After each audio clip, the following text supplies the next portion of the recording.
আজকে আমি বেগুন ভাজার মধ্যে পেঁয়াজ কুচি দিয়ে আর ধনে পাতা দিয়ে কি রেসিপি তৈরি করব, দারুণ একটা রেসিপি তৈরি করব। আর কিভাবে তৈরি করব তোমরা প্রথম থেকে শেষ পর্যন্ত পুরো ভিডিওটাকে দেখতে থাকো। তার জন্য আমি এখানে দেখো একটা বেগুন নিয়ে নিয়েছি। এই বেগুনটাকে আমি আগে একটু কেটে নেব, ছোট ছোট গোল গোল করেই কাটবো। বেগুন ভাজার মতনই কাটবো, যেহেতু ভাজাই করব তার জন্য বেগুন ভাজার মতনই কাটবো। এইভাবে গোল গোল করে কেটে নেব। মোটা মোটা করেও কাটতে পারো, আবার সরু করেও কাটতে পারো। আমি একটু মোটা মোটা করে কাটবো বেগুনটাকে, পুরো বেগুনটাকে কেটে নেব। এখানে আমি একটা বেগুন নিয়েছি, আমার অল্প লাগবে বলে আমি এখানে একটা বেগুন নিয়েছি। তোমাদের যা যেটুকু লাগবে তোমরা সেটুখানি নিয়ে নিতে পারো। বেগুনটা একটু পোকা আছে, এভাবে আমি ফেলে দেবো ছুরি দিয়ে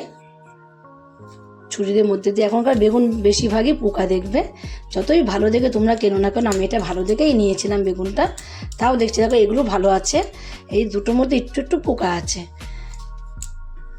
এইভাবে ফুটো করে নিয়ে আমি পোকাটাকে ফেলে দিয়েছি। আবার এইভাবে কেটে নিয়েও ফেলে দিতে পারো, কেটে নিয়ে বাদ দিয়ে দেবো, তাহলে ভালো লাগছে দেখতে। দেখো কেটে বাদ দিয়ে দিলাম। এবার এখানে 4 পিস বেগুন হয়েছে। এই 4 পিস বেগুনকে আমি ধুয়ে একটা থালার মধ্যে নিয়ে নিয়েছি। এবার আমি এর মধ্যে অল্প একটু লবণ দিয়ে দেবো। আর লবণটা আমি দেখো হাতের মধ্যে নিয়েছি, হাতের মধ্যে নিয়ে এভাবে একটু ছড়িয়ে দেওয়া যায়, তার জন্য হাতের মধ্যে লবণটা নিয়ে নিয়েছি। লবণটাকে এইভাবে একটু ভালোভাবে মাখিয়ে নেবো। আর এর মধ্যে দিয়ে দেবো আমি একবারে একটু হলুদের গুঁড়ো দিয়ে লবণ দিয়ে মাখিয়ে নেবো। আর একটু 2-1টা চিনি দানা এর মধ্যে দিয়ে দেবো। আগেটা মাখিয়ে নিয়ে তারপরে চিনির দানা একটু ছড়িয়ে দিয়ে রেখে দেবো কিছু সময়। হাতের মধ্যে কিন্তু আমি চিনি নিয়েছি। চিনিটা হাতে নিলে কি হয়, এভাবে একটুখানি ছড়িয়ে এক পাশে দিলেই হবে, দুপাশে দিতে হবে এমন কোনো কথা নেই। চিনিটা দিলে একটুখানি ভাজার সময় কিন্তু কম তেল লাগে। কম তেল দিয়ে ভাজার জন্য চিনি এভাবে মাখিয়ে রেখে দিতে হবে। 5 মিনিটের মতো রেস্টে রেখে দেবো। ওদিকে আমি বেগুনগুলোকে রেখে দেখো একটা ফ্রাই প্যান বসিয়ে দিয়েছি। ফ্রাই প্যানটা গরম হয়ে গেলে কিছুটা তেলের মধ্যে আমি দিয়ে দেবো। ফ্রাই প্যানে বেগুনগুলো ভাজাতে সুবিধা হবে, তার জন্য আমি ফ্রাই প্যানটাই বসিয়ে দিয়েছি। তেলটাকেও একটু গরম করে নেব। তেলটা গরম হয়ে গেলে বেগুনগুলোকে দিয়ে দেবো। আর গ্যাসটাকে কিন্তু লো ফ্লেমে দেবো, যেহেতু মোটা মোটা করে বেগুনগুলোকে কেটেছি, তাদের লো ফ্লেমে গ্যাসটাকে দিয়ে দেবো। ওইদিকে আমি বেগুন ভাজাটা বসিয়ে দিয়ে এখানে দেখো কিছুটা ধনে পাতা নিয়ে নিয়েছি। এই ধনে পাতাটাকে আমি কিন্তু আগের থেকে ধুয়েই নিয়েছি, ধুয়েই কিন্তু ধনে পাতা কাটতে হয়।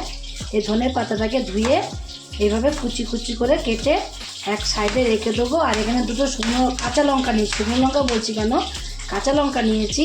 এই কাঁচা লঙ্কা দুটোকেও কিন্তু আমি এভাবে ছোট ছোট টুকরো করে কেটে রেখে দেবো। আর একটা পেঁয়াজ নিয়েছি, পেঁয়াজটাকেও কেটে নেবো। পেঁয়াজটাকে আগে ছাড়িয়ে তারপরে পেঁয়াজটাকেও যেরকম ওইগুলো কেটে রেখে দিয়েছি সেরকম পেঁয়াজটাকে একদম ছোটো ছোটো টুকরো করে কিন্তু পেঁয়াজটাকেও কেটে নিতে হবে।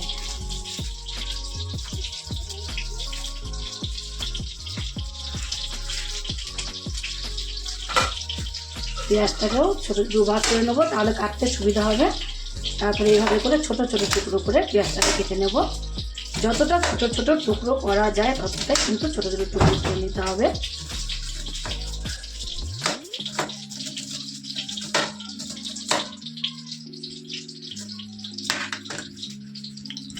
দেখো এক পিঠ হতে ওদিকে আমার পেঁয়াজ, কাঁচা লঙ্কা, ধনে পাতা কুচি করে কাটা হয়ে গেল। ওগুলোকে তো আমি এক সাইডে রেখে দিয়েছি। রেখে এবার বেগুনগুলোকে এভাবে উল্টিয়ে দেবো। এক পিঠ হয়ে গেলে আরেক পিঠ উল্টিয়ে দেবো।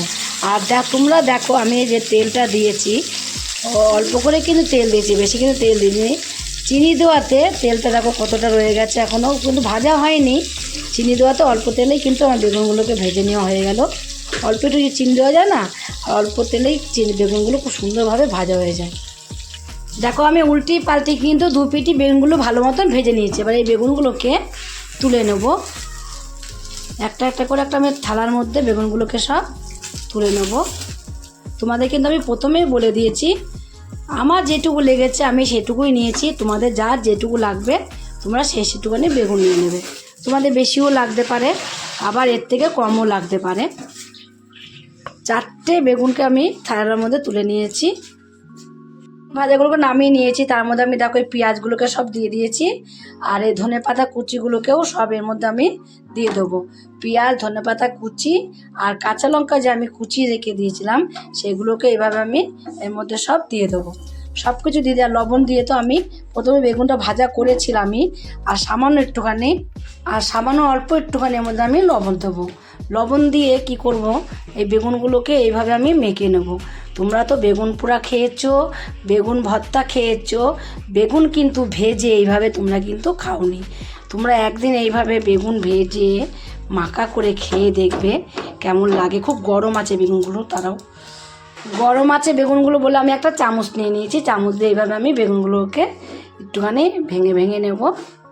এমনি তো ভাজাতেই গলে গেছে, একদম সিদ্ধ হয়ে গেছে ভালো মতন।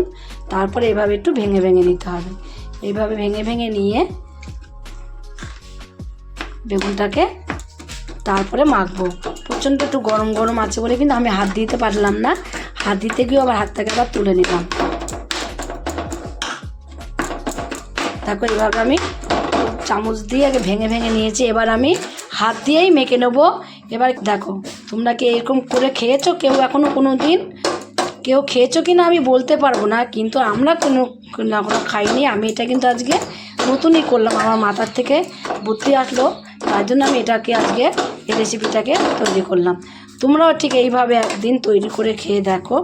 যদি রেসিপিটা তোমরা খেয়ে তোমাদের কাছে ভালো লাগে, আর তোমরা যদি ফেসবুক থেকে দেখো ফেসবুকের পেজটি ফলো করে দেবে, যদি ইউটিউব থেকে দেখো ইউটিউবের চ্যানেলটি সাবস্ক্রাইব করে দেবে, পাশে থাকা বেল আইকনটিটা প্রেস করতে ভুলবে না, তাহলে নতুন নতুন রেসিপিগুলো তোমাদের কাছে তাড়াতাড়ি পৌঁছে যাবে। যদি থাকো তাহলে সাবস্ক্রাইব করোনি, তোমরা সাবস্ক্রাইব করে দেবে, সবার আগে তোমাদের কাছে নোটিফিকেশন ঢুকে যাবে। ছোট্ট করে লাইক করো, কমেন্ট করো, অনেক অনেক শেয়ার করো। নমস্কার বন্ধুরা, দেখা হবে আবার পরের রেসিপিতে।